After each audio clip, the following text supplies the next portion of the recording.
Good morning. Today we're going to see another problem with the concepts of supports and reactions to identify the reaction force of the supports. The cantilever beam shown in the figure is fixed at A. This point A, and it is free at B, and it is free at point B. This is the point B. And we have to identify the reactions when it is loaded as shown in the figure. Since it is a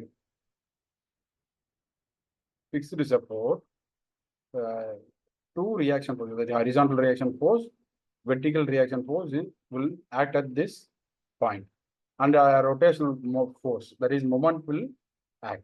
We can assume the moment either it is as a clockwise or anti-clockwise. It is our assumption. It is purely our assumption.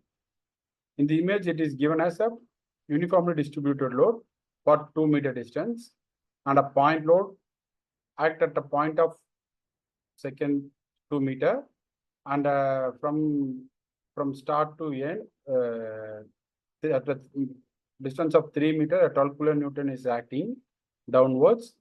From point A, total distance of 4 meter, a 10 kilonewton force is acting downwards. Here we are having 3 vertical forces and 1 vertical force which we have assumed at the point A acts on the upward directions. The other 3 forces are acts downwards.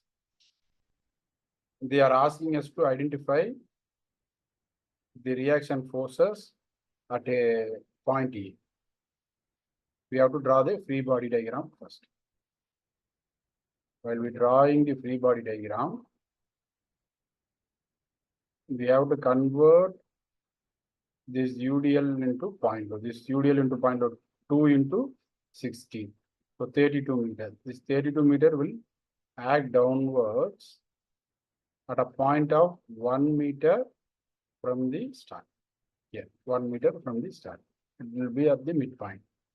Then this 20 kilonewton, 12 kilonewton, 10 kilonewton, all will act on the same side.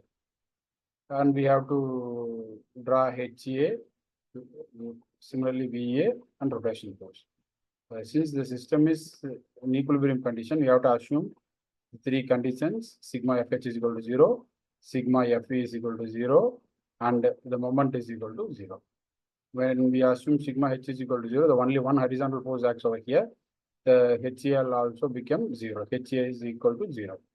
While we are assuming sigma V is equal to 0, the vertical force is VA, it is acting upward directions. All other forces are acting in the downward direction. So minus 20, minus 12, minus 10. We have converted this uniformly distributed load into point load. It is 32. It is also in the downward direction, minus 32.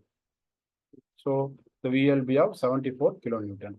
Similarly, to identify the sigma MA, in the first force, 32 kilonewton will act on the clockwise direction to the point MA. So 32 into 1.